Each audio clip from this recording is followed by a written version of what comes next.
மேனில பெடக்குயில் கூவையில உன்னுடைய வேதனைய நான் அறிஞ்சேன்.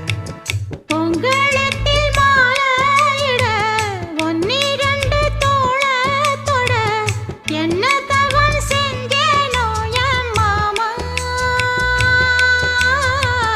வண்ணக்கிளி கையத்தொட சின்ன சின்ன கோலமிட உள்ளம் மட்டும் வழியே நானே, உள்ளம் மட்டும் வழியே நானே.